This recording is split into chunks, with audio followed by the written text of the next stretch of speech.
Para a gente é uma satisfação muito grande bater esse papo aqui, trazer os convidados, uma conversa sempre animada de temas relevantes, né. A MT Cloud tem outras está repetindo esse evento, né, quem quiser ver episódios das séries passadas vai encontrar no nosso canal no YouTube, né.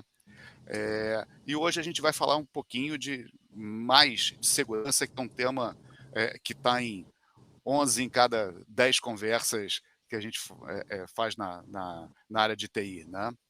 Eu vou passar a palavra aqui para dar início ao nosso CEO, Márcio Lax. Márcio, bom dia, agora é com você. Bom dia, Marcelo. Beleza? Bom dia aí, pessoal. Obrigado pela presença de todos vocês. Obrigado pela presença aí, o Felipe, o Suzuki e o Robert. Bom, o Telefone Vermelho, como o Marcelo falou, está na segunda temporada. E esse é o primeiro evento da segunda temporada, né? Eu faço um agradecimento especial ao staff, a Tuane, que organizou. Ela teve um contratempo hoje e não pôde estar com a gente aqui nesse momento. O Marcelo substituiu, mas tudo bem, essas coisas acontecem. A AMT, para quem não conhece, é uma empresa que tem 28 anos, sempre agindo na área de infraestrutura de TI, e hoje nós somos líderes em cloud privada, né? Nós operamos clouds privadas de nossos clientes dentro das práticas mais recomendadas e conhecidas, né? Como o Marcelo May mesmo colocou, a questão da segurança é um fator habilitador de qualquer operação de missão crítica ou não, né? Porque a dimensão disso vai além da nossa visão, né? A segurança ela é fundamental hoje.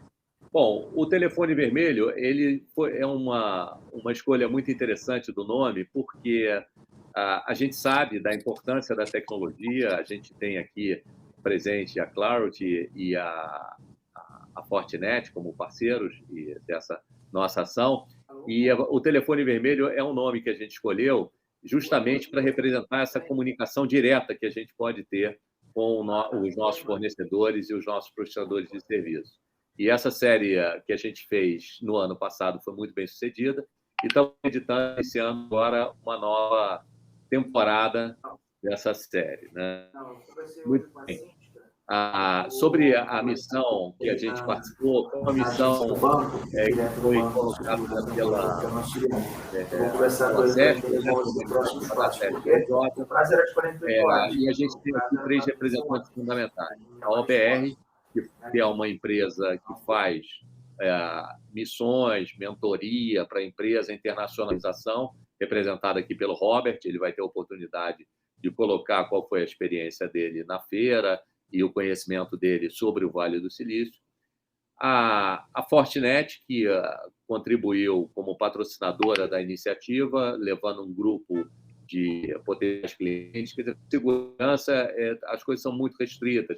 A gente teve grandes empresas participando dessa missão, mas a maior parte delas fez questão de não aparecer pelo nome, uma questão até de segurança e de compliance com algumas iniciativas. Então, a Fortinet é líder da área de segurança da informação, a gente pode constatar isso na própria RSA e no EBC que a gente fez na sequência.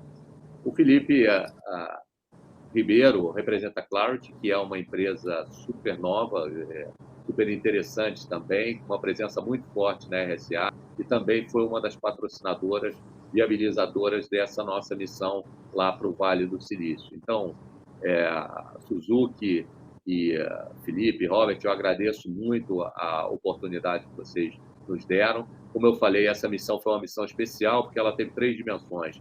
Uma dimensão que foi a imersão no Vale do Silício, onde a gente visitou diversas empresas e conheceu como é que funciona a cabeça de quem está empreendendo, quem está trabalhando no Vale do Silício, que é o canal de entrada de todas essas grandes empresas, né? E tivemos outra dimensão, que foi a RSA, que é uma feira consagrada na área da segurança da informação, né? Com a presença de todos aqui, e a gente vai discutir um pouco aqui o que foi a visão de cada um dessa feira, do que aconteceu, e da Fortinet também, e depois da participação na feira, nos levou lá para conhecer uma empresa que hoje é a principal empresa na área de segurança da informação, e que aumentou o market share de 40% para 60 e tantos por cento durante a pandemia e só vem crescendo, né? É um barato a gente falar sobre essas novas frentes, né? O Zero Trust e outras coisas que a gente pode ver. E eu vou começar, então, passando a bola para o Robert, para ele falar um pouquinho sobre o que foi a experiência dele, o que é a RSA. O Robert conhece bem essa área de segurança da informação. Apesar dele parecer mais novo que eu, isso não é verdade. Tá? Eu vou fazer aqui uma declaração, mas ele conhece desde o início, é uma pessoa ótima para falar sobre a RSA e sobre a feira antes do Felipe e do Suzuki. Vamos lá, Robert, contigo aí. Então, bom dia para todos, é um prazer estar aqui, obrigado pelo convite, Márcio. É bom estar aqui com o Felipe, com o Suzuki. Sim, a RSA Conference, né, ela é hoje um ícone mundial dentro da questão de segurança cibernética. A gente viu nascer, até porque nós, no Brasil, promovíamos o Security Week no início dos anos 2000, e estamos aí atuantes nesse segmento desde 98. A RSA Conference, ela era, na verdade, uma empresa, né, a RSA Security, que resolveu discutir padrões lá em 82, e a discussão desses padrões acabou ganhando assim notoriedade, e de repente ganhou o mundo, ganhou a vitrine e se tornou o que ela é hoje, né? Hoje ela é um evento de mercado, apesar de ainda levar o nome da RSA Security, né? Mas se tornou simplesmente na referência mundial, uma plataforma onde você quer enxergar tendências, inovações dentro do contexto de cibersegurança.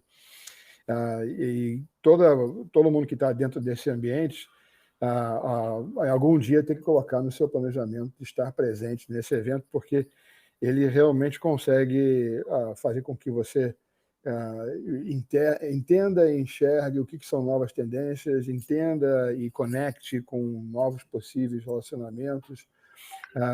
Praticamente o mundo converge todo.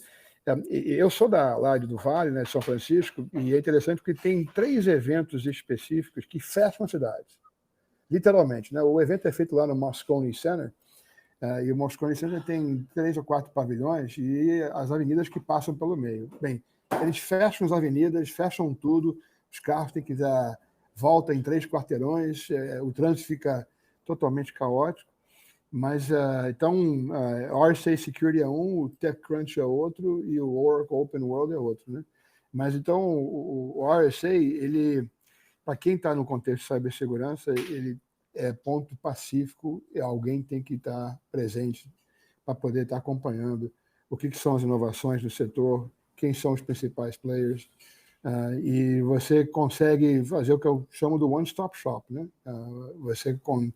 E tem ali as referências das tendências, e na realidade elas estão sendo apresentadas por pessoas de referência de mercado, especialistas que são reconhecidos. Apesar da RSA Conference ter o nome da RSA Security, ele é um evento de mercado, né? O mercado foi inevitável, acabou tendo que abraçar.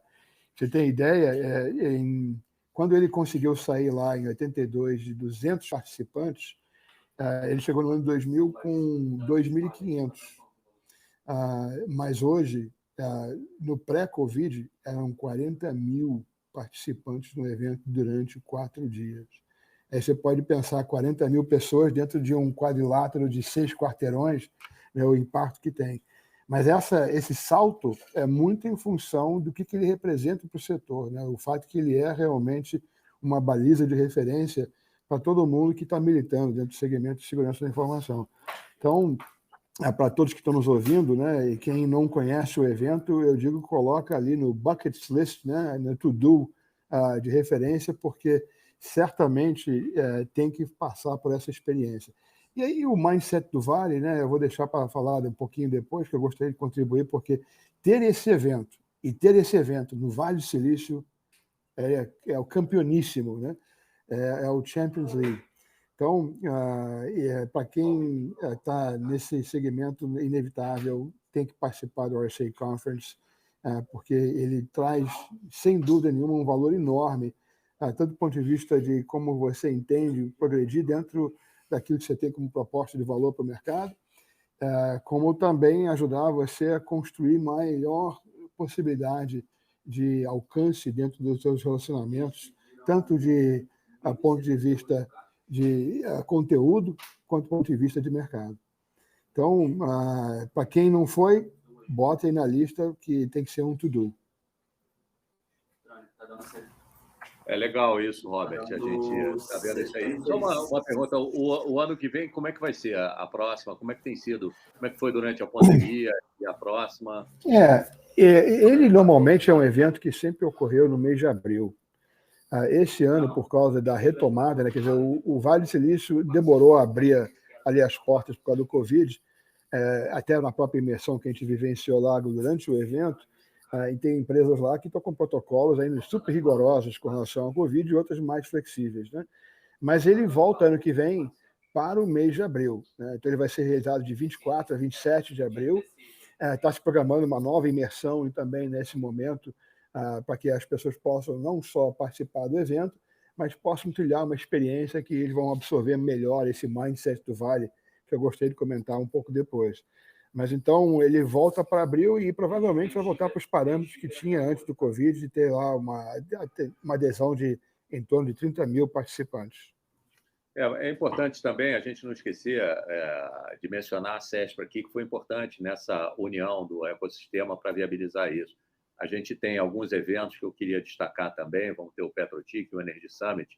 Robert, depois, se você pudesse dar uma palhinha também, explicar para a gente como é que vai ser esse evento e tal, mas vamos deixar isso no fim, porque o Petrotic e o Energy Summit vão ser na primeira semana de agosto, né? Mas depois a gente dá detalhes, se alguém quiser, pergunta para a gente. Felipe, agora sobre a Clarity, uma empresa israelense, muito legal lá. Tomei sorvete à beça lá no stand de vocês, cara. Fiquei impressionado com a presença grande que vocês tiveram lá, é muito legal. E queria que você falasse um pouco sobre você, sobre a Clarity, sobre as perspectivas, o que você viu de legal na RSA que assim vale a pena a gente destacar, a gente colocar, como essa questão do Zero Trust da Clarity é importante, essa visão. Uma coisa que eu, até roubando um pouquinho o assunto, eu fiquei impressionado, é que vocês não têm ideia de como é que é a perspectiva da segurança fora daqui da gente. A gente acha que um ataque de ransomware é uma coisa de exceção. Era impressionante, gente, como é que tinham empresas de seguro anunciando dentro com stand seguro para fazer para ransomware. A quantidade de ataques que já estão acontecendo no mundo todo, a gente não tem nem ideia. Tinha palestra lá, pessoal, que falava como você deve declarar na sua contabilidade o pagamento de sequestro, como agir, o impacto do roubo de informação nas redes sociais. Quer dizer, a dimensão da segurança ela assim, gigantesca. E aí, como o Robert falou, a gente estando num evento onde tem empresas de todas as naturezas, de todos os tipos, discussões de caso, é uma coisa fundamental, é mais que necessário para quem está operando um sistema que demanda TI, né? Então, Felipe, agora está contigo a bola aí. O Robert, a gente brinca que o escritório dele é 15C, que é o número da poltrona que ele prefere no avião. O Felipe, ele está em Minas Gerais e também é outro que vive o Brasil inteiro e também está na... Aliás, ele adiou as férias, né? Porque não dá tanto trabalho que você adiou para a semana que vem. E o Suzuki, tadinho, está em trânsito, porque a base dele é lá em Miami. Então, a gente compreende e agradece de novo a participação de vocês todos. Felipe, é contigo aí. Toca aí. Eu vou botar no mudo aqui. Fica à vontade aí para ajudar a gente. Não, obrigado, Márcio. Obrigado, Roberto, Robert. Obrigado aí pela experiência, né? Foi muito interessante para mim. Diferente do veterano Robert, da conferência da RSA, para mim foi a minha primeira participação. Mas por quê? Porque eu venho do mundo um pouco diferente, né? Eu venho do mundo onde segurança nunca foi um critério de projeto, nunca foi se levado tanto em consideração como a gente está vendo agora. Eu venho do lado operacional, né? Eu sou formado em engenharia de controle e automação. Por muitos e muitos anos eu fiz a parte de projeto de sistemas de controle clássico parte de sistemas de controle de processo, efetivamente, né? Sistemas de escadas, sistemas de dispositivos. E a gente está vendo que essa mudança que está acontecendo nessa perspectiva de negócios, as indústrias super conectadas, né? Todo esse movimento que tem acontecido nos últimos anos, né? de hiperdigitalização desse ambiente, indústria 4.0, movimentos em tempo real de integração e convergência das infraestruturas corporativas e das redes operacionais, tudo isso passa a ser um novo domínio de segurança que a gente precisa levar em consideração, né? Então, a Clarity foi a primeira participação da Clarity na RSA. A Clarity é uma empresa que foi fundada em 2015, né, em Israel. Ela é advento das Forças Armadas israelenses, onde criou-se uma plataforma de controle, de visualização e estratégias de segurança ao ambiente operacional, que tem critérios e prioridades de segurança completamente diferentes do lado corporativo. A gente não está muitas vezes pensando na ideia simplesmente da segurança da informação, do roubo de dados, dos ransomers que podem ali roubar alguma propriedade intelectual, mas a gente está muito mais voltado na parte de segurança cyberfísica, né? Quais seriam os impactos que um ataque ou um agente mal intencionado poderia causar dentro do ambiente industrial e de infraestrutura crítica. A gente está acompanhando isso agora, né, sem alarmismo, mas a gente está acompanhando agora todos esses movimentos e tendências que estão acontecendo aí nessa guerra que está acontecendo no leste europeu. Antes de se enviar uma tropa ou uma companhia para poder fazer um ataque em determinada região do país, eles tentam primeiro minar toda a infraestrutura crítica do país, né? Eliminar sistemas de energia, distribuição de água, simplesmente por exploração de vulnerabilidades dos dispositivos industriais que estão ali ligados e cada vez mais conectados, mas de uma maneira que muitas das vezes são de exploração extremamente simples, porque nunca foi um critério, como eu disse, né, nunca foi um critério de projeto, né? O sistema de controle crítico, ele é inseguro por natureza, né? Nunca se foi pensado nesse tipo de informação. Então, participar desse evento, levando essa estratégia de proteção a esse ambiente de XIoT, né, que a gente chama, que é o ambiente industrial, ambiente médico hospitalar cada vez mais conectado, ambiente de prédios automatizados e seguros, e como podemos educar esse novo mercado que se abre com essas necessidades da segurança e ver a relevância que isso já toma dentro de um evento tão importante como é a RSA foi muito interessante. Foi a minha primeira vez, fiquei, como o Robert mencionou no começo, né? Eu fiquei espantado com o tamanho, eu fiquei espantado com a quantidade de provedores de sistemas, provedores de serviços que estavam ali, né, criando todo esse networking, toda essa interação com tecnologias de diferentes partes do mundo, que achei super interessante também as comitivas que alguns países levavam as suas startups específicas, né? Eu vi a comitiva da Alemanha, a comitiva da Coreia do Sul, a comitiva da Espanha, levando as suas empresas, né? Como o Estado também age quase como incubadora, levando essas empresas a esse público, né, para que possa difundir ali o nome dessas empresas e criar esses relacionamentos com outros parceiros e até mesmo com os clientes que ali estavam presentes, né? Então, para mim, foi um impacto muito grande. E perceber toda essa mudança que a gente está vendo também nesses últimos anos, né? O quanto a segurança está se transformando para se adaptar a essa nova realidade que a gente está vivendo, né? Durante e pós-pandemia, né? O trabalho remoto, esses acessos que precisam ser feitos agora cada vez mais distribuídos, né? A gente percebe que o perímetro de segurança, que antes era muito bem definido ali dentro das margens das empresas, se perdeu completamente, né? Cada vez mais eles ganham dimensões de pessoas se conectando de qualquer lugar do mundo. Aqui a gente tem exemplos, né? A gente está em 4 cantos diferentes do planeta se conectando no mesmo ambiente para poder fazer essa apresentação, né? Então, imagina o quanto que isso não impacta nas novas estratégias de segurança que a gente vai ter que suportar agora daqui para frente, né? Então, para mim foi um prazer, foi muito interessante conhecer o ambiente, vivenciar a experiência. Eu acho que o intuito da missão, né, que não foi só visitar a feira ou simplesmente visitar, todo o relacionamento que se foi criado, todas as experiências que foram trocadas nesses dias, para mim foi uma experiência extremamente relevante. Legal, Felipe. Eu também senti tudo isso que você colocou, percebi a interação. Realmente é uma iniciativa que ela precisa continuar, né? Quer dizer, é importantíssima essa colaboração para que a gente não precise cometer alguns erros que outras empresas cometem. Precisamos estar sempre, né, nesse ambiente de colaboração, de conversa, para conseguir os atalhos e ter o desenvolvimento, né? É impressionante como é que o mundo se transforma, como é que aparecem disciplinas novas, assuntos novos, de coisas que jamais foram pensadas.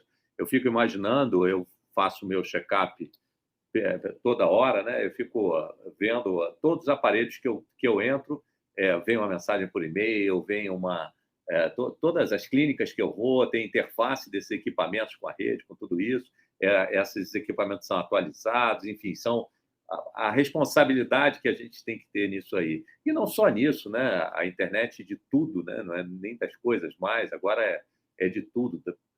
Tudo está conectado, essa hiperconectividade que você mencionou, né?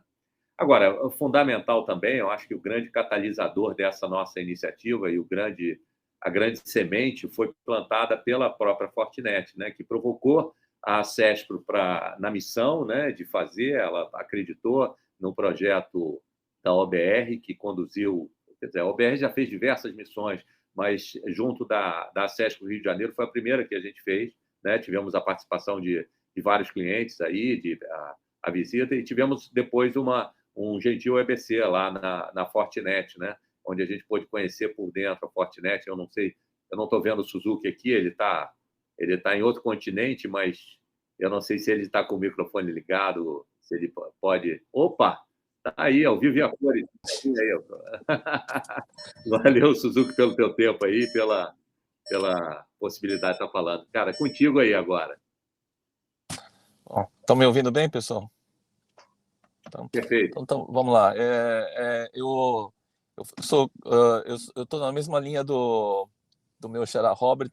Eu estou aqui acho que Flórida é onde eu pago imposto, né? Porque o meu assento é o 9C, viajando bastante. Mas, então, eu acho que um ponto importante para nós, né, e até para esclarecer um pouco, a gente usa uns acronismos aí que talvez nem todo mundo saiba, né, mas EBC para nós é um Executive Briefing Center, né? É um espaço que a gente tem, né, dentro da Fortinet para receber clientes, para falar para que eles possam entender um pouco quais são as nossas estratégias e eles possam compartilhar um pouco das preocupações que tem e entender assim, quais são as melhores práticas, as recomendações. Então, a gente teve uma participação bastante grande na RSA em si, ou seja, para vocês terem uma ideia, nós, além do stand que a Fortinet tinha no evento, a gente também tinha uma sala reservada para reuniões. Eu fui tentar reservar uma sala, ou usar essa sala aí para fazer uma reunião de última hora, e a resposta que eu tive do nosso time foi: a nossa sala de reuniões já está totalmente agendada desde um mês atrás, né? Então, realmente muita movimentação, né, com empresas, não só com clientes, mas com parceiros também. E no lado dos EBCs, para vocês terem uma ideia, eu acho que, se não me engano, nós tivemos 23 reuniões agendadas durante a semana da RSA, no nosso EBC lá. E, então, realmente, eu olhava, enquanto a gente estava fazendo as nossas sessões, eu olhava as salas ao redor, a gente via cliente da Coreia, cliente da Europa, cliente de todas as partes do mundo, né?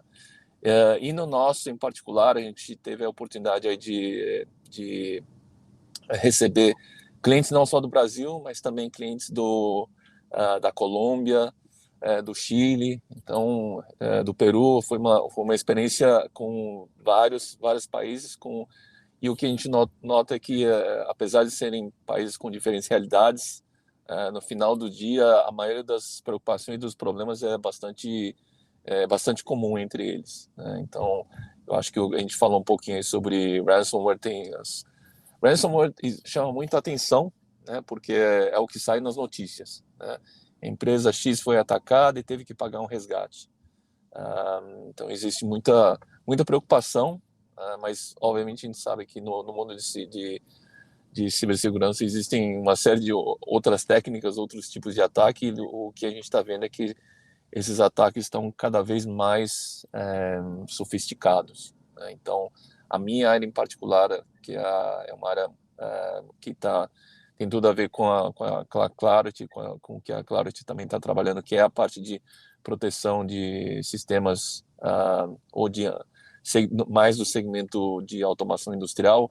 A gente vê agora que existem ataques muito mais sofisticados que vão diretamente contra esse ambiente, ou seja, hoje em dia não é só mais uma preocupação com relação o meu servidor de e-mails ou o meu servidor de base de dados. Hoje a gente está vendo sistemas de produção sendo atacados. Então, as empresas nesse setor, elas estão se preocupando cada vez mais em proteger o core business, o que elas estão vendo, o que sustenta o negócio das empresas. Então, é uma área que a gente fala que é muito similar ao que era cibersegurança em TI há 15, 20 anos atrás. Então, tem muito para ser feito, e as empresas agora elas estão tomando mais consciência dessa necessidade de trabalhar segurança da parte física e na parte de produção. Legal. O que é interessante para a gente ver, como você falou, o ransomware é só uma dimensão de ataque que a gente vê, né? Quando a gente entra nas possibilidades de fraude e que estão acontecendo uma série de outras dimensões, a coisa realmente toma outro tamanho, né? E tem até uma pergunta aqui, o que faz na hora do ransomware? Cara, você tem que ver o que é mais barato para você. Resgatar um backup que não tenha ransomware, pagar o resgate, ou a menos provável é você usar um supercomputador para quebrar a encriptação.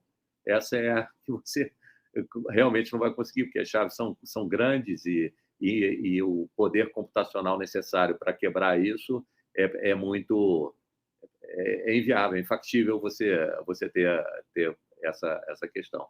Então, eu acho que a gente talvez... Eu não sei, Marcelo, como é que está o nosso tempo aí? Como é que a gente está nessa situação aí? Bom, tá. Então... Perguntas aqui também. A gente podia entrar agora na parte de perguntas e direcionar talvez as primeiras perguntas para o Robert, para que a gente possa dar seguimento, dar mais espaço para ele. Não. Marcelo. Na verdade, realmente, a primeira pergunta aqui era para o Robert. Né?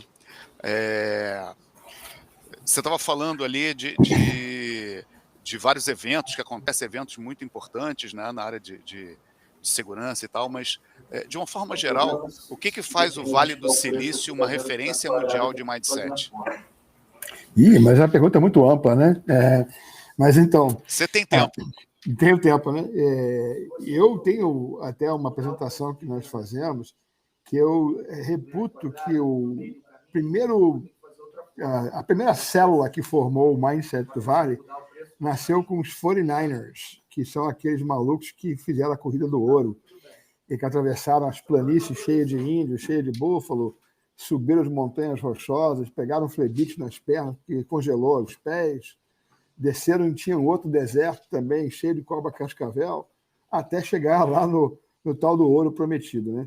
E eu digo isso por quê? Porque eles foram destemidos, encararam o desconhecido, sem lenço, sem documento, foram abraçar. Se tem ideia, São Francisco, antes da Corrida do Ouro, em 1848, tinha 250 habitantes. Em 1849 já tinha 25 mil. Isso só em função da Corrida do Ouro. Mas, fazendo um fast forward, né, existem alguns movimentos específicos que acabaram tornando o Vale a referência que ele é hoje. Uma delas, provavelmente, construiu um berço universitário de alta qualidade, né, Stanford, Berkeley, San Jose State. O outro fator foi que a Guerra Fria. A Guerra Fria impulsionou muito, que como havia muito já canal de pesquisa sendo desenvolvido através dessas universidades. Quando veio a Guerra Fria, né, se instalou ali também a NASA, se instalou ali a Lockheed, se instalou o quê? Um movimento permanente de trazer as melhores cabeças para irem para aquela região desenvolver o que tinham que desenvolver para combater a Guerra Fria. E isso vai sedimentando geração por geração. Então, a gente olha para o Vale como sendo uma referência mundial da competitividade, porque a octanagem de execução pegou esse nível de calibre desses cientistas super bem qualificados que vieram do mundo inteiro para contribuir para esse processo de construção daquilo que estava sendo feito para combater a Guerra Fria. Um outro dado interessante é o fato de que você ali teve um momento quando se instalou as primeiras fábricas de semicondutores. O inventor do transistor, William Shockley, que estava do lado leste dos Estados Unidos, a mãe dele morava em Santa Clara. E ele se encasquetou lá, ele era meio fora da curva, então muito radical, e resolveu chutar o pau da barraca na Ivy League, dizendo: eu vou para o Vale, eu vou levar meus canais de conquista e adesão de investimento, de grant money, para poder fazer minhas pesquisas. E com ele levou 8 cientistas. E com isso estabeleceu ali, eventualmente, a Fairchild Semiconductors, que é o berço da Intel, que foi o antecessor da Intel. Mas o interessante é que ali onde a gente chamava o Vale de Silício, antigamente era o Vale das Nésperas, das Tâmaras, das peras, era Alcachofra. Alcachofra foi um pouquinho mais para o sul, lá em Monte Rei, que é a capital mundial do alcachofra. Mas foi nessa hora que surgiu a figura do venture capitalist, porque a razão de investimento para montar aquelas fábricas enormes para produzir semicondutores era uma razão financeira que os bancos naquele momento não estavam preparados para poder ser o componente ali, Então, aqueles empresários do setor de tecnologia que já estavam muito bem no mercado, eles disseram: olha, temos que investir no nosso próprio segmento. Então, eles foram os venture capitalists que fizeram isso acontecer. E tem um detalhe muito importante, que é uma questão que pouca gente sabe, talvez, que é a questão da legislação trabalhista estadual da Califórnia, que faz, eu percebo que tem uma contribuição efetiva nesse mindset mais competitivo do Vale. Isso quer dizer o seguinte: você na Califórnia não pode exigir que o seu funcionário assine um non-compete, não concorrência. O que é isso? Eu posso atravessar a rua e levar toda a minha massa encefálica e tudo que eu aprendi e construir uma coisa igual do outro lado da rua.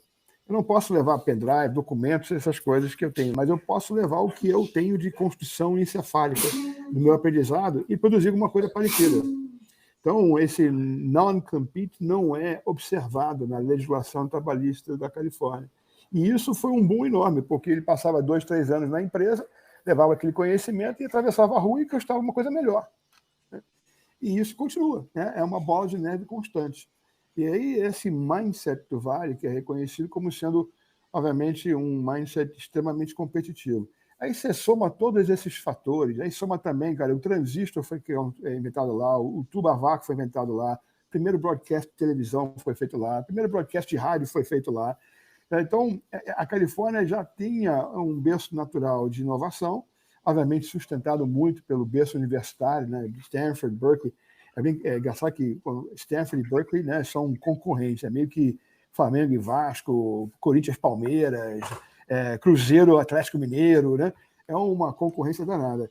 E Berkeley gosta, os dois, E Berkeley gosta de jogar na cara do Stanford, Porque Berkeley tem 66 prêmios Nobel e Stanford tem 21.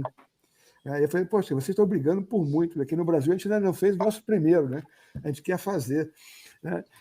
Mas então o Vale tem essa característica que eu reputo que vem lá de 1848, 49, com o Gold Rush, que fez com que pessoas destemidas, desprendidas e querendo fazer algo acontecer sedimentassem ali o tecido social, e isso depois servisse de alavanca para o que eles são hoje, Você pode ter ecossistemas, e existem ecossistemas que estão sendo construídos ao redor do mundo, de Israel, mesmo dentro dos Estados Unidos, Boston, Miami, Austin, Texas, e tem, obviamente, o seu mérito e a sua referência, mas eles não vão ter exatamente a mesma coisa que o Vale construiu, porque não é a mesma trilha que está sendo feita, é uma nova trilha e já com outros fatores, né? E aí, voltando para o RSA Conference, né, que teve um componente específico que fez o RSA Conference se tornar realmente, definitivamente, a referência mundial em termos de eventos de cybersecurity. Em 2005, Bill Gates foi o keynote speaker. E depois que Bill Gates foi o keynote speaker, Microsoft entrando pesado, a coisa andou assim, uma velocidade enorme, né? Então tem esse ponto que é um spoiler, que a RSA Conference conseguiu trazer o apoio da Microsoft com o Bill Gates como keynote, e a partir dali ele começou a atrair vários outros ícones do ecossistema de tecnologia, especificamente também de cybersecurity, para serem os seus principais âncoras de conteúdo. E isso, obviamente, né, quando você tem bom conteúdo com bons palestrantes, como a gente vai ter no Petrotic, né, Márcio, no Energy Tech Summit, você tem uma boa adesão. Então, é mais ou menos por aí. Eu vou passar aqui também a ver a opinião dos outros colegas que estão aqui no painel. Não, legal, Robert. Obrigado. Acho que respondeu muito bem ali a pergunta. Resposta cumprida, né? Mas tudo bem. Tinha que dar você avisou antes. De fundo. Eu tenho uma pergunta aqui para o Felipe. Né? Você estava falando ali, né, da parte de segurança operacional e tal, né? Mas por que é importante você criar uma estratégia de segurança específica, né, para um segmento de OT? Obrigado pela pergunta, pessoal. O que a gente vê? As medidas que foram criadas tradicionalmente para a segurança da informação, para o lado da informação corporativa, muitas das vezes ela já tem processos muito automatizados, e as tomadas de decisão elas são já são muito previsíveis em alguns dos casos. Então, se você, por exemplo, se você detecta um novo dispositivo na rede, é muito fácil de você isolá-lo e contemplar medidas de segurança até que aquele equipamento efetivamente possa ser operacionalizado dentro da sua rede. Já no ambiente operacional, muitas das vezes, se eu tomo uma decisão dessa, o nível de impacto que possa ter relacionado, né, na segurança cyberfísica pode ser catastrófico. Então, o que a gente vê? Os dois ambientes eles são muito diferentes por si só. Do lado operacional, os ciclos de investimento são muito diferentes do lado de investimentos, de renovação tecnológica do lado corporativo. A gente está falando ainda, né, e eu gosto de brincar, o mundo ainda, né, as fábricas ainda rodam ainda baseadas em sistemas operacionais completamente obsoletos, né, o Windows XP, o Windows 7. Por quê? Porque os ciclos de investimento são muito diferentes. Ninguém projeta uma subestação de energia ou uma plataforma de petróleo para que tenha seu parque industrial renovado a cada 5 anos, como a gente vê no lado corporativo. Então, a velocidade da agregação de novas tecnologias e implementação dessas estratégias de segurança no lado operacional é muito mais lenta, ainda é muito deficitária. Então, quando a gente começa a pensar, olha, se eu já tenho do lado corporativo um sistema que pode fazer todas as atualizações dos meus sistemas operacionais de uma maneira automática, eu preciso dar contexto da produção e da operação a esse nível de estratégia para o ambiente operacional. Eu não posso parar um sistema de missão crítica para fazer uma atualização de um patch de segurança, sendo que um reator nuclear ele trabalha 24 horas por dia, 7 dias por semana, sem interrupção. Como deveriam ser essas estratégias? Por isso que a gente sempre leva a cabo essa ideia de preciso implementar as seguranças, mas ela precisa estar muito contextualizada. Márcio, até você mencionou, isso também se aplica no lado médico hospitalar. Quando você vê aquele tomógrafo que está ali funcionando dentro de um hospital há 10 anos, 15 anos, se você simplesmente querer aplicar um patch de segurança que foi lançado recentemente pela Microsoft como uma nova vulnerabilidade no sistema operacional, você precisa fazer toda uma reavaliação e uma rehomologação daquele seu dispositivo. Então, o que acontece? Quando você chega lá e tem uma bomba de infusão computadorizada, um sistema de raio-x computadorizado, porque antigamente a gente tinha que fazer o raio-x, esperar aquele filme analógico, né? aquele filme físico ser revelado para que você tivesse acesso ao resultado. Hoje você já faz um raio-x na sala de raio-x e você já recebe ele automaticamente no seu celular, se você quiser, né? Porque está tudo ali digitalizado. O problema é que aquele equipamento que está ali ligado, ele precisa de ter uma característica de segurança que se aplique à realidade daquele ambiente. Então, as prioridades operacionais, elas têm que levar em consideração que a segurança precisa ser implementada, porém, ela precisa ser adequada a esse fim. Então, o que a gente brinca, né? Os pratinhos que vão rodando, muitas das vezes são correr atrás de criar estratégias de proteção que se adequem às realidades de segurança, mas não se impactem no ambiente operacional. Então, cada vez mais esses dispositivos são conectados, cada vez mais a gente tem essa necessidade de informação em tempo real, seja de uma linha de produção de uma fábrica de bebidas e alimentos, seja num ambiente hospitalar, como a gente mencionou. Então, a gente precisa fazer com que aplique-se a necessidade dessa cibersegurança, aplique-se a necessidade de proteção, porém, levando em consideração o contexto ao qual ela está inserida. Por isso que quando a gente começa a traçar essas estratégias de visibilidade no ambiente operacional, de proteção a esse ambiente operacional, e aí talvez o Suzuki até possa contribuir, porque cada vez mais a gente vê linhas de produtos e equipamentos, né? A Fortinet tem toda uma linha de equipamentos voltadas a esse ambiente operacional, elas precisam ser extremamente adequadas e aderentes a essas necessidades. E aí a gente vai trabalhando nesse fim, né? Nunca se criou essa cultura de segurança no ambiente de OT, né, no ambiente da tecnologia de operação, cada vez mais é necessário e a gente precisa implementar ao passo de não se impactar a produção.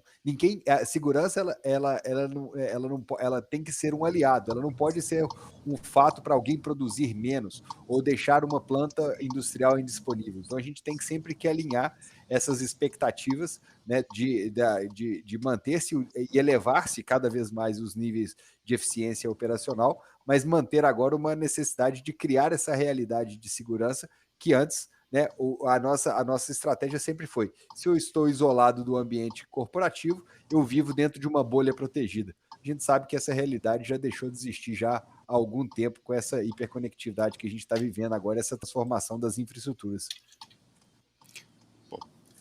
Bacana, Felipe, obrigado.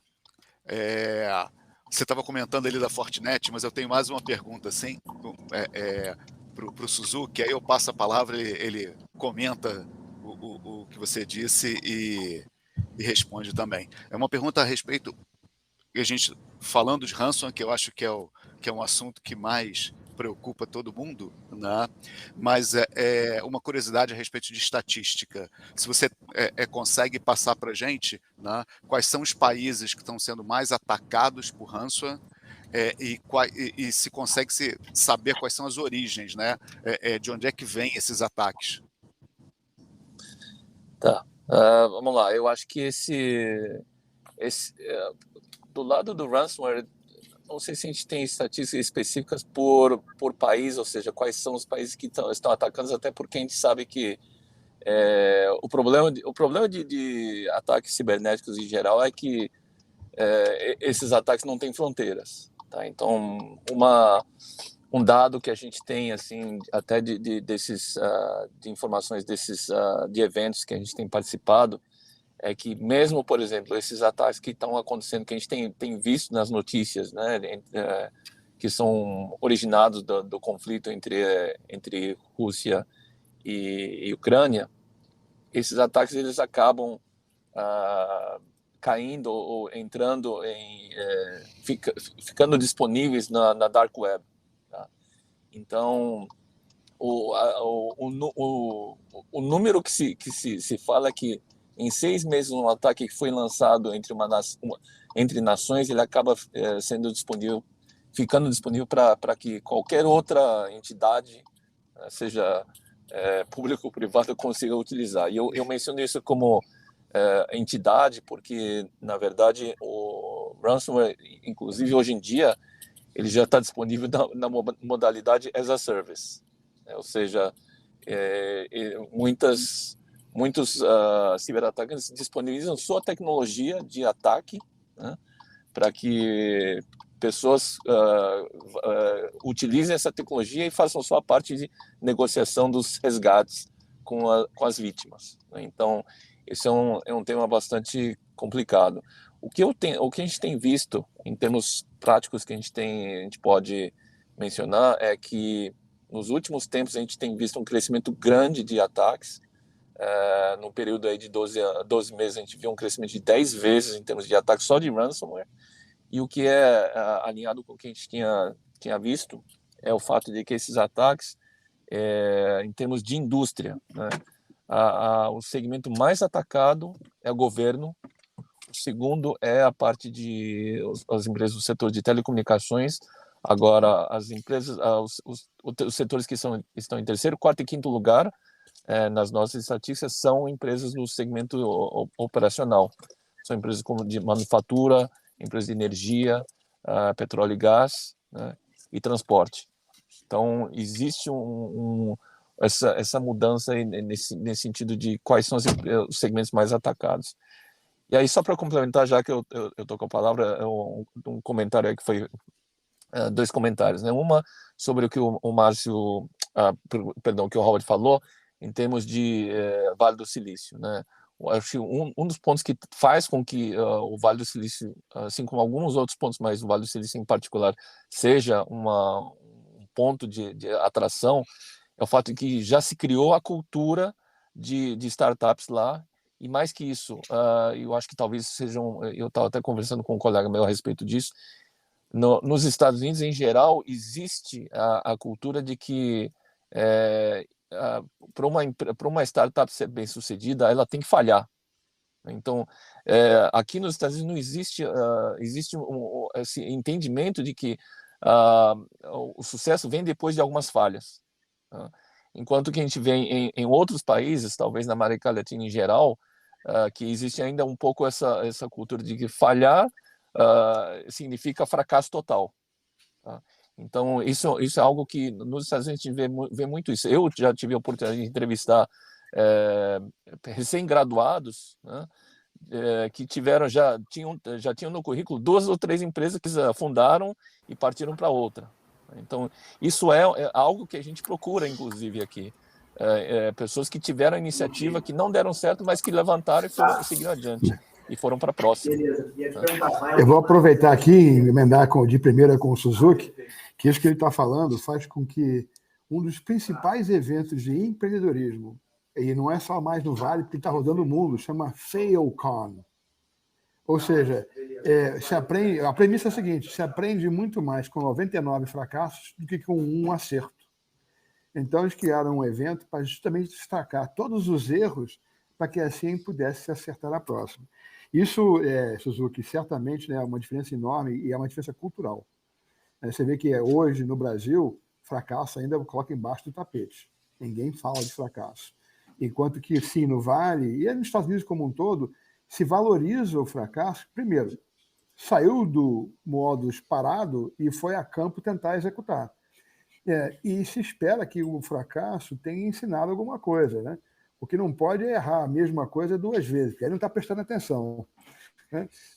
Mas isso é um dado cultural interessante, porque quando a gente analisa a cultura empresarial de diversas geografias, né, os Estados Unidos ele é de uma excelência máxima em valorizar o fracasso, enquanto não só aqui na América Latina, mas na Europa, a Ásia, né, também os fracassos são escondidos embaixo do tapete, ninguém pode falar deles, ninguém pode ser fracassado, ou por ter tido um mau resultado. Então, sem dúvida nenhuma, isso faz parte daquele componente cultural que é muito característico dos Estados Unidos e, em especial, do Vale do Silício. Legal. E aí... Pode falar. Não, eu ia só complementar, dentro do que vocês estão falando, quer dizer, o tratamento do erro ele é fundamental, né? E agora tem uma dimensão importante, que é o seguinte: a gente aprende quando erra, né? Só que a gente não precisa cometer um erro 2 vezes e também não precisa cometer um erro que outros já cometeram. Então, essas iniciativas da gente estar junto aqui conversando, da gente poder participar dessas, de procurar especialistas e de estar sempre nessa colaboração, eu acho que é uma prática que tem que ser feita. Quer dizer, não é mais um mundo desconectado, como o Felipe colocou, da hiperconvergência, ela tem que fazer parte do nosso dia a dia. A gente está presente nessas missões, presente nas associações, presente, fazer a colaboração, ela de fato acontecer, né? Foi até o Felipe que ele, no meio do evento, ele me soltou uma que eu já adotei, Felipe. Ele falou: olha, a gente precisa transformar contatos em pessoas, né? O Felipe falou, eu roubei essa. Mas é exatamente isso. Essa experiência, não adianta não estar no livro, não estar no isolamento, tá nessa colaboração total aí. O Suzuki, eu acho que ele caiu instantaneamente, deve estar voltando aí, mas Robert e Felipe, vocês podem complementar. Mas é isso mesmo, Márcio. Eu acho que essa troca de experiências ela é extremamente válida, né? Sejam para potencializar os acertos, né? E também para, né, aprender com os erros dos outros. Eu não preciso cometer o mesmo erro. E por mais que nesses últimos 2 anos todos nós tenhamos virado quase que especialistas nessas ferramentas de reuniões online, agora a gente faz dezenas de reuniões online com câmeras, com áudio, com vídeo em todo lugar, eu acho que muitas das vezes nada substitui o contato humano dali, da gente estar trocando as informações, até certo ponto uma intimidade de poder perguntar as coisas, né? Nesses momentos que a gente está aqui, muitas das vezes, olha, a gente está parecendo que são distantes ou entidades muito separadas. Eu acho que esse tipo de relacionamento que a gente acontece quando tem uma missão como aconteceu, a gente passa a poder perguntar, ter essa liberdade. Olha, qual foi a sua experiência em relação a esse tipo de eu vou por esse caminho, eu não vou por esse caminho? Eu acho que a missão tem tudo isso, né? Traz dá uma cara para as pessoas, né? Outra coisa que eu gosto de brincar, as pessoas começam a descobrir que eu tenho perna, né? Porque agora nas reuniões eu só apareço daqui para cima, né?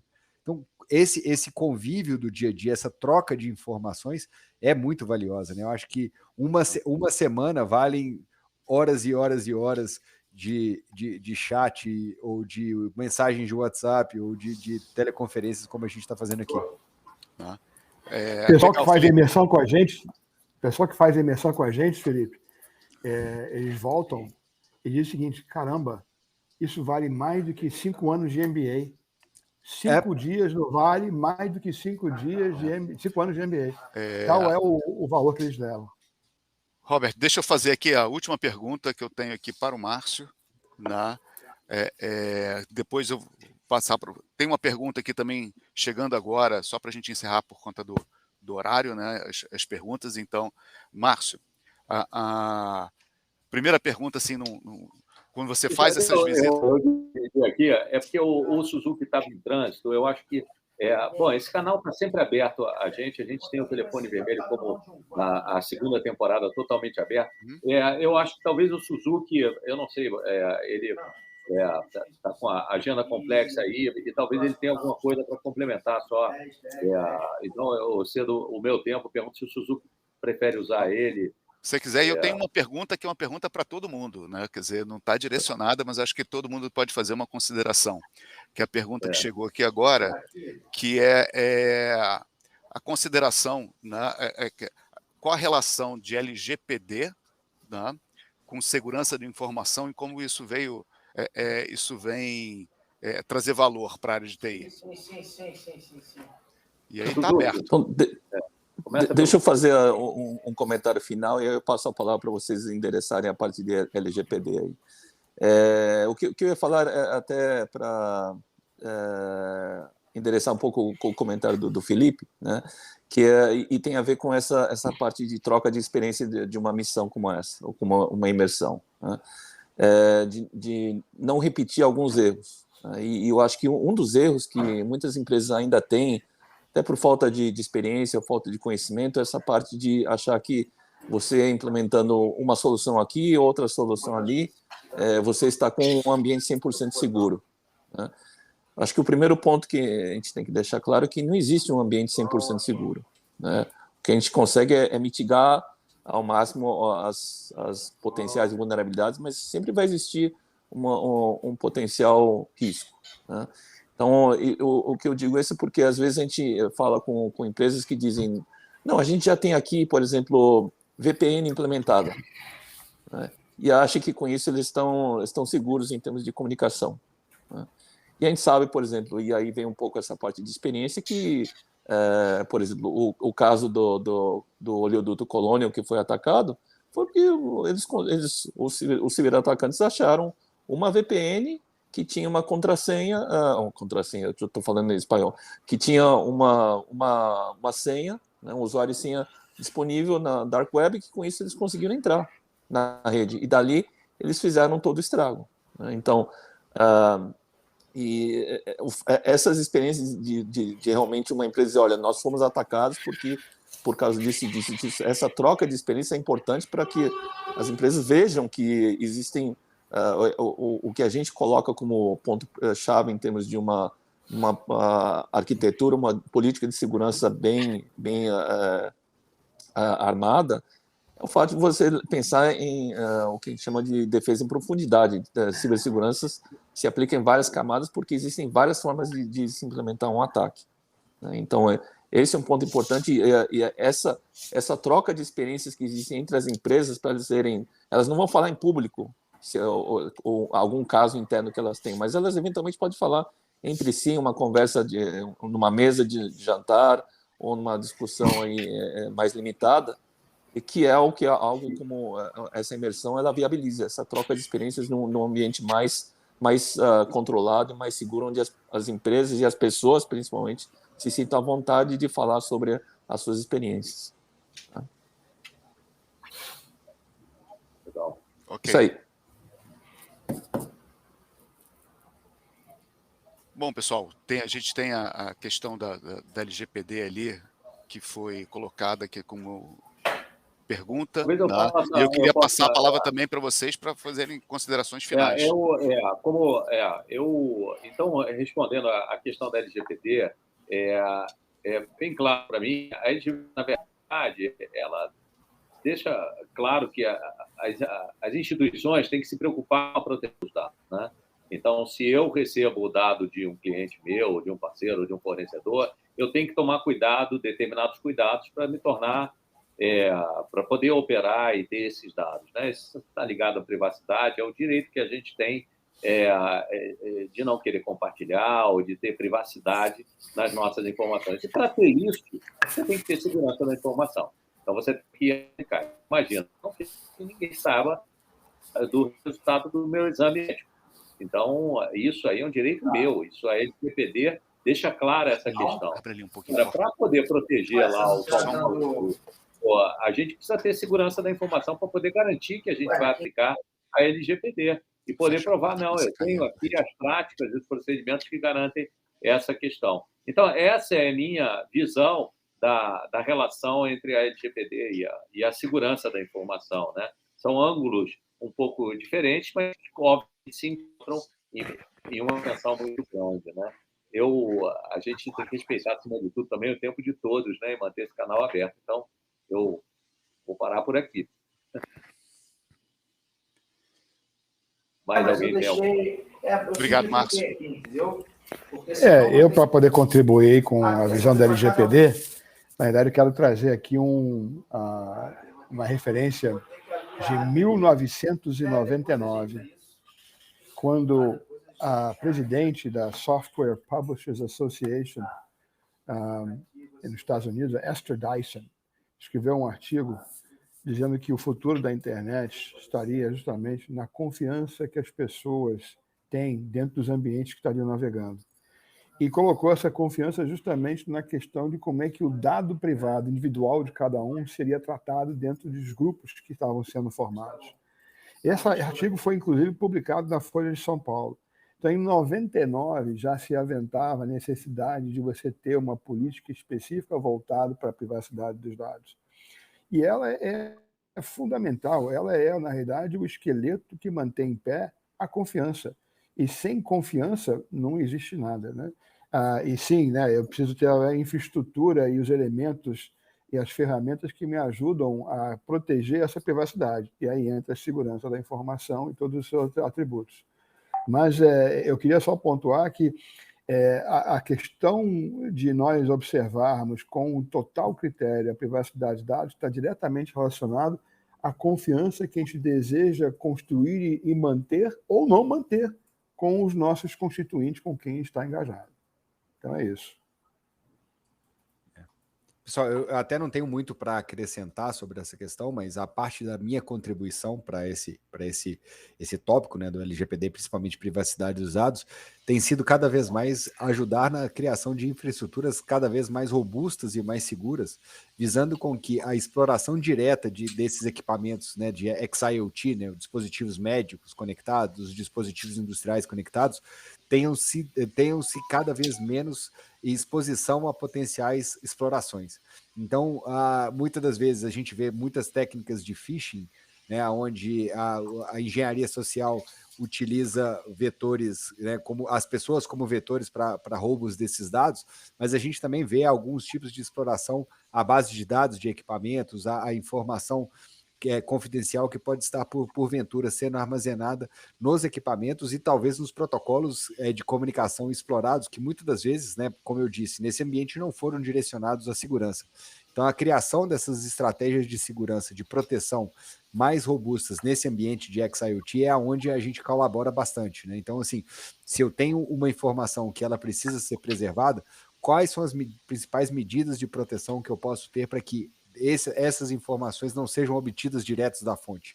Então é parte de como a gente trabalha e auxilia e ajuda nessa integridade das informações, né, pessoais que possam, porventura, estar sendo trafegados aí dentro desses equipamentos conectados. É interessante, Felipe, porque você falou aí da área médica, e foi justamente o setor de saúde que, em 96, foi o grande precursor da visão da privacidade de dados e criou o HIPAA, que é Health Insurance Portability and Accountability Act. Tudo bem que eles já miraram no que viram e acertaram também no que não viram, porque o objetivo do HIPAA era justamente tratar a questão de você ser portátil o seu seguro-saúde de um empregador para o outro. E alguém levantou a mão, mas peraí, e a privacidade desse dado correndo de um lado para o outro? Quem é que cuida? E aí surgiu a HIPAA. Isso foi em agosto de 96. Então, a questão da privacidade dos dados não é uma coisa nova, né? É que finalmente ela ganhou a importância e relevância que precisa ter, né? Porque senão não existe confiança. Não existe confiança, não existe nada. Perfeito. Então é isso. Eu acho que um ponto, pegando carona no comentário anterior do Robert, eu acho que um dos pontos importantes quando a gente fala de segurança cibernética é que muitos tomadores de decisão olham para investimento em segurança e perguntam, mas nós não somos a NASA, por que a gente precisa investir tanto em segurança cibernética, né? E eu acho que um dos pontos não é só o risco de perdas financeiras, mas o risco também que é da reputação da empresa, né? O fato de que muitas empresas consideram isso como um fator de decisão para com quem eu vou fazer negócio, né? E se uma empresa não consegue garantir a proteção dos seus dados, não consegue garantir a proteção dos seus ambientes, como é que eu vou me sentir seguro de fazer negócio, conectar o meu sistema de transferência de dados com o sistema dessa outra empresa? Então, o lado de reputação, hoje em dia, é muito importante também e é um critério de negócio para muitas empresas. Então, acho que esse é um fator que tem que ser levado em conta também, por que considerar a cibersegurança. Não é um tema só de retorno de investimento, é um tema de reputação. Obrigado, Roberto. A gente está atingindo aqui o tempo. Márcio, você quer fazer alguma consideração final? Vou concluir rápido aqui, porque a gente já passou um pouquinho do tempo. Agradeço ao Suzuki a participação, agradeço ao Felipe também a participação e ao Robert por ter também colaborado aí. Principalmente agradeço a Tuane, que organizou esse encontro, mas que foi substituída em cima da hora pelo Marcelo, por um contratempo que ela teve, né? E a todo mundo que participou dessa missão que a gente teve. Em abril a gente vai ter outra, eu certamente vou estar lá, o Robert também, o Felipe e o Suzuki está sempre aí, né? Para ele é pertinho, é só... Dizem que a Flórida é walking distance lá para os Estados Unidos. Mas, enfim, agradeço a todos os participantes aqui que viabilizaram a nossa estreia da segunda temporada do Telefone Vermelho. E em breve a gente tem uma agenda também com a Fortinet de situações mais específicas do Zero Trust, de backup, de segurança de ransomware propriamente dito, então com questões mais específicas. A gente está junto e tudo de bom para vocês aí. Obrigado pela participação de todos. Um abraço aí. Muito obrigado um abraço. pelo convite. Até mais. Obrigado, Até mais.